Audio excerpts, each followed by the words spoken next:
Toronto police are saying very little about what they found inside the mansion of pharmaceutical billionaire Barry Sherman and his wife Honey. They left it to officials at the company Sherman founded 50 years ago, Apotex Pharmaceuticals, to announce the Shermans' sudden deaths. All police will say is that they are treating the deaths as suspicious. It means that we're investigating it to determine if there's foul play involved or not. And at this point, we cannot with 100% certainty say that there is or is not. The Shermans' house on this street of sprawling multi-million-dollar mansions has a for sale sign out front. It's listed at just under $7 million.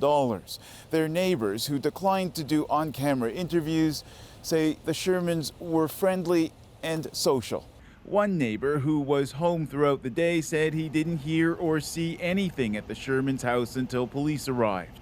Police say that was after someone inside the house called 911. At 11:44 this morning, Toronto Police responded to a call.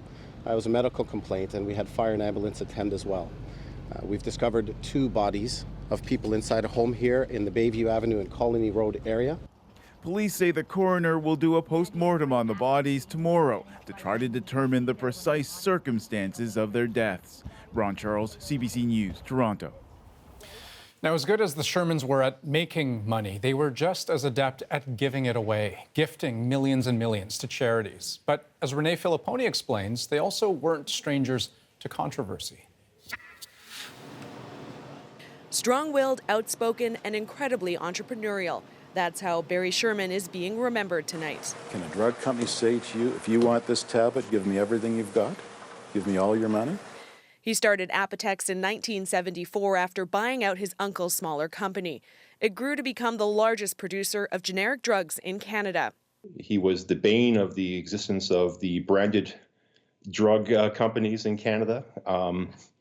He was not their favorite person, but he was respected, I think. I respected him. And he demanded that respect, something former Ontario Premier Bob Rae knew all too well. He didn't hesitate to let you know when he was happy, when he wasn't happy. And I suspect everybody who's been involved in healthcare across the country will be able to identify with that. And that attitude led him right into the center of controversy, constantly battling with Big Pharma. They had sought to stop us from selling it. They failed in that. There was a family dispute, too. Sherman ended up in a bitter court battle with his cousins, who claimed they were owed a stake in Apotex. And his involvement in politics created a stir. In 2015, an investigation was launched over questionable lobbying at a fundraiser he held for the Liberal Party.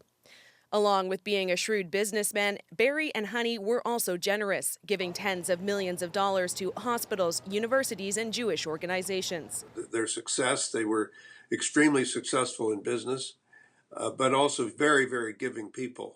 And I think it's going to be a big, big loss. And the Canadian business community has lost a truly remarkable individual.